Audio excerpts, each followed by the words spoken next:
अस्सलाम वालेकुम। तो आज की इस वीडियो में हम स्टडी करेंगे क्लोस्ट्रीडियम डेफिसिल को। ठीक है, लास्ट वीडियो में हमने कौन कौन से क्लोस्ट्रीडिया को देखा था, clostridium botulism and clostridium टेटनाई। Clostridium टेटनाई हमारे पास टेटनस काज करवाता था और क्लोस्ट्रीडियम बोटुलिज्म हमारे पास बोटुलिज्म काज करवाता था।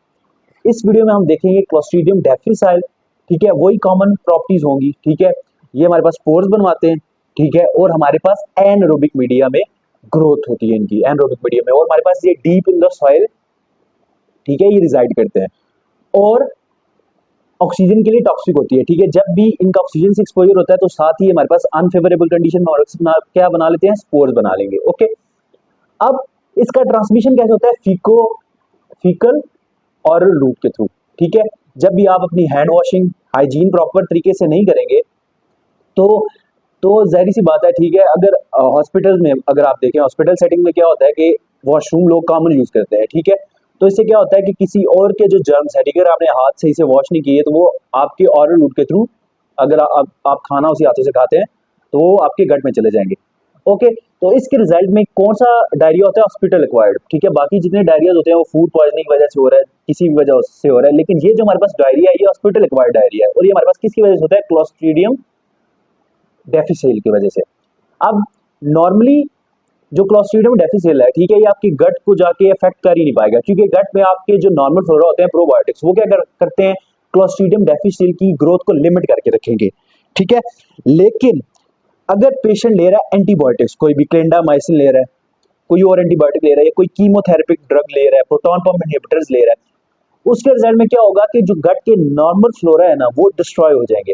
जब नॉर्मल फ्लोरा डिस्ट्रॉय होंगे तो जो क्लोस्ट्रीडियम डेफिसिल है ये हमारे पास क्या है, इसकी ग्रोथ बढ़ जाएगी, और ये हमारे पास क्या करेंगे, जब डोमिनेट करेंगे तो हमारे पास क्या दो तरह के टॉक्सिन प्रोड्यूस करवाते हैं, एक्सोटॉक्सिन ए और बी।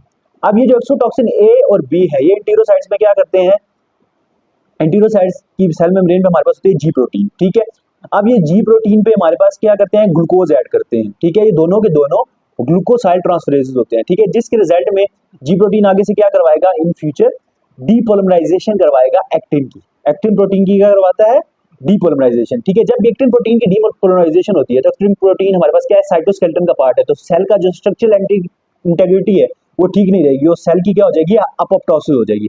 अपोप्टोसिस होती है तो आपको पता है कि जब भी सेल डाई करता है तो उसके अंदर में केमिकल रिलीज होते हैं, तो यहाँ पे इन्फ्लेमेशन इंड्यूस हो जाएगी। इन्फ्लेमेशन होगी तो वहां पे न्यूट्रोफिल्स आएंगे। अब न्यूट्रोफिल्स के अंदर भी हमारे पास जो एक्सोटॉक्सिन बी है वो जाएगा और न्यूट्रोफिल्स की भी डिस्ट्रक्शन काज करवाता है। तो उसके रिजल्ट में ये जो डिस्ट्रक्शन है, ठीक है, न्यूट्रोफिल्स की, एंटीरोसाइट्स की, तो उसके रिजल्ट में गट में आपको क्या देखने को मिलेगा, सीडो मेम्ब्रेन्स। ठीक है, सीडो मेम्ब्रेन हमारे पास क्या होते हैं, ये येलोइश रेज्ड प्लैक्स बन जाते हैं आपकी गट में।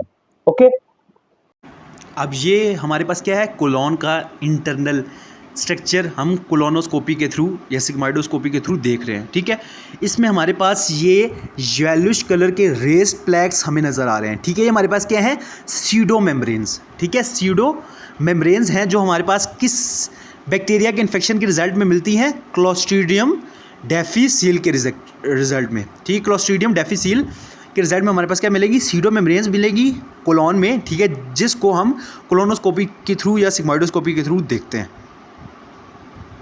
अब इसके रिजल्ट में सिम्टम्स आपको क्या मिलेंगे। ठीक है, डायरिया तो होगा, डायरिया में आपको म्यूकस मिल सकता है। ठीक है, किसकी वजह से ये प्लैक्स बने, ब्लड मिल सकता है डायरिया में। इसके बाद अब्डोमिनल पेन उसको बहुत ज्यादा होगी, फीवर होगा, सीडो मेम्ब्रेन्स मिलेंगी। सीडो मेम्ब्रेन्स आपको कैसे नजर आएंगी, कोलोनोस्कोपी के थ्रू, सिग्माइडोस्कोपी के थ्रू। ठीक है, कॉम्प्लिकेशंस की क्या हो सकती है, ठीक है, अगर इसको ट्रीट ना किया जाए तो उसके रिजल्ट में टॉक्सिक मेगा कोलोन, जो कोलोन है वो बड़ा हो जाएगा। ठीक है, मेगा कोलोन आपने बड़ा हुआ है। ठीक है, तो उसके रिजल्ट में जब मेगा कोलोन होगा तो कोलोन हमारे पास रप्चर भी कर सकता है। ठीक है, इसकी कॉम्प्लिकेशन है। डायग्नोसिस की बात करें तो आप इसके लिए स्टूल्स लेते हैं उसके। ठीक है, उसके स्टूल में आप चेक करते हैं कि एक्सोटॉक्सिन्स हैं ए और बी। ठीक है, उसके बाद आप न्यूट्रोफिल चेक करते हैं, क्योंकि इन्फ्लेमेशन हुई थी तो उसके रिजल्ट में न्यूट्रोफिल्स वहां पे आ गए थे, और उसके रिजल्ट में आपको उसके स्टूल में न्यूट्रोफिल्स भी मिलेंगे। इसके बाद जो क्लोस्ट्रीडियम डेफिसिल है, ठीक है, एक एंजाइम प्रोड्यूस करता है जिसका नाम है हमारे पास ग्लूटामीन डिहाइड्रोजिनेज। ओके, अब ये हमारे पास ग्लूटामीन डिहाइड्रोजिनेज एंजाइम है, ग्लूटामीन डिहाइड्रोजिनेज एंजाइम है। ठीक है, इसको हम कैसे डिटेक्ट करेंगे, एंजाइम इम्यूनोएस्से के थ्रू। ओके, इसके बाद हम एलाइजा के थ्रू टॉक्सिन को डिटेक्ट करवा लेंगे। एलाइजा क्या है हमारे पास, इसके हम एंटीजन एंटीबॉडी रिएक्शन करवाते हैं ना इसमें, तो हम स्पेसिफिक एंटीजन के लिए हमारे पास स्पेसिफिक एंटीबॉडी होती है। तो इसके थ्रू हम टॉक्सिन को डिटेक्ट करवा लेंगे और पीसीआर के थ्रू हम क्या करते हैं, डीएनए को एम्प्लीफाई करते हैं। तो इसके रिजल्ट में हम उन जीन को डिटेक्ट कर लेंगे जो टॉक्सिन काज करवाती हैं। ठीक है, एक दफा पूरे टॉपिक को एक दफा अपने जहन में रिवाइज करते हैं। ठीक है, क्लोस्ट्रीडियम डिफिसिल, ठीक है, ट्रांसमिट कैसे होता है, फीको ओरल रूट के थ्रू। इसके रिजल्ट में हमारे पास हॉस्पिटल एक्वायर्ड डायरिया होता है। ठीक है, होता क्या है हमारे पास नॉर्मली तो ये आपकी गट को कोई इफेक्ट नहीं करता, लेकिन जब आप एंटीबायोटिक्स खाते हैं तो उसके जमीन नामो ब्लड फ्लोरा डिस्ट्रॉय हो जाते हैं। ठीक है, और ये हमारे पास दो तरह के टॉक्सिन प्रोड्यूस करता है, ए एंड बी।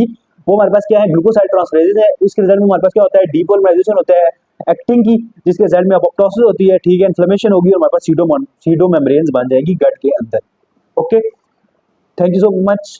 ये था आज का लेक्चर। और मैं मोस्टली जो बैक्टीरियाज हैं, ठीक है, इनके एंड पे मैं ट्रीटमेंट्स नहीं करवा रहा। ठीक है, क्योंकि जो हमारे पास जितनी भी एंटीबायोटिक्स है उनका मैं कंबाइंड लेक्चर, ठीक है, एंड पे क्रिएट करूंगा, जिसमें सारे के सारे बैक्टीरियाज को किस तरह ट्रीट करते हैं, ठीक है, वो फार्माकोलॉजी में हम ऐड कर देंगे।